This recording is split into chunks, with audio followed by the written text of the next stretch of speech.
Bloomberg Audio Studios. Podcasts, radio, news. You were on a panel talking about valuations. What do valuations in sports teams look to you like? I think right now they're fully valued, but the upside still in sports is, I think the tree can grow to heaven still. And NBA teams are being valued at 8, 10, 12 times multiple on revenues, not on EBITDA or cash flow. And NHL teams are in the 5, 6, 7 times. But companies like mine, which are platform companies where we own the teams and the venue and the network, we get a higher valuation simply because we're in a big market and we can get some synergy by cross-promoting, having one CFO, one head of marketing for the company. And so right now I think we'll do $750 million in revenues, and we're probably valued at $7.5 billion. That's impressive. Your business model is actually quite impressive because you're concentrated, of course, on DC sports team. What's next? What do you want to buy? Well, I've declared my major. I don't want to do a roll-up. I don't want to buy a soccer team in London. The only thing I'd be interested in buying is what could go onto the platform and where we could leverage our IP and our infrastructure. So there's 2 baseball teams in town, the Baltimore Orioles. David Rubenstein from Carlisle now owns it, and the Nationals. And we've been in and out of discussions there. And then DC United, which is MLS. And it would make sense to add more scale to our platform and extend the programming to go from winter deep into summer to fall, especially as you go direct to consumer with your subscriptions. It costs a lot of money to get a customer.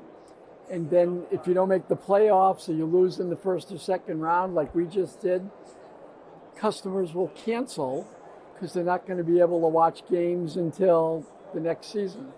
If you had a baseball team or a soccer team, you could extend that and you could offer a year-round pass, if you will.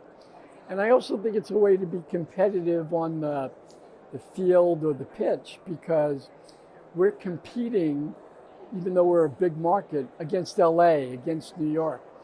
And in baseball, the Yankees, the Mets, the Dodgers, they can spend whatever they want. If a baseball team was a part of our conglomerate, if you will, we probably could be more competitive and spend to what those big market clubs do. Ted, going back to valuations, I mean, you say, look, valuations are, I guess, priced to perfection, but they still can go higher. Why is this? An increased interest in certain sports? Well, the way our model works is that we sign long-term deals with the bluish chip of companies, and they have built-in accelerators on them. So our latest media deal in the NBA, just round numbers, this year is the last year of the deal. And every team in the NBA gets $105 million. The deal is for 11 years with accelerators, and in the last year of the deal, every team gets $280 million. So we look like a software as service business. About 80% of our contracts are renewable. They're on long term, and they're with, Capital One, Amazon, Comcast. They're with blue chip companies.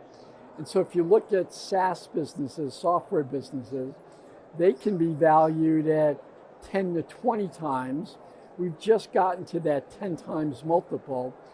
And I think we're even better than a SaaS business because in Washington, D.C., there won't be another basketball team. There won't be another hockey team. And so that selectivity, if you will, or that ability to own your market, I think is very valuable. Ted, you've said you wouldn't buy a London football team. Why not? There are so many Americans, actually, that if everyone in the Premier League who is American-owned came together, you could change price caps on salaries and even games? Well, I think right now that you can either be in a transactional relationship with your team and the fan base or a long-term relationship.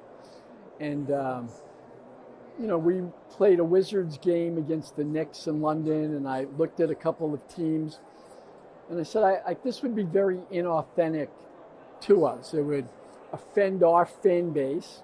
Oh, I'm going to be spending time going to London. I never played soccer, football. How many games am I going to get to go to? And I think you walk into a fan base that's not in your market that's very skeptical. You're like a carpetbagger, if you will. And so I just said, to thine own self be true. We want to build the world's most valuable, most important regional sports and entertainment company. We're in Washington, D.C., a top 5 market. We own multiple teams, the venue and the network. And so we'll stick to our knitting. Even though I like to innovate and be first to market, baseball team or soccer team in that market would be just fine with us. But if you were to advise maybe an international businessman or businesswoman who wants to get into the business of sports, where would you tell them to go? Women's sports? Women's sports right now is the growth sport? stock. Well, I'm very knowledgeable about basketball, and the WNBA is growing very, very fast. We just got a new, very lucrative media deal. Attendance is booming, and the quality of the game and the way the game is being presented is now looks like the NBA, if you will. The production value, the level of talent, the coaching. And so I think that there's a lot of upside still in the WNBA. There's expansion that's been happening at a good clip. We're bringing really, really good new owners. The quality of play in the NCAA is very, very high. And so if I were right now looking at what would I buy, it'd be a women's basketball team or a women's soccer team. Yeah, and again, does this change with the quality of playing, or just fans being more drawn to these kind of competitions? I think the media now is given permission for, if you love basketball, it's okay to love women's basketball in the NCAA and women's basketball in the WNBA. And now there's these other offshoot leagues, and they're getting carriage on the major networks. So the exposure is much higher.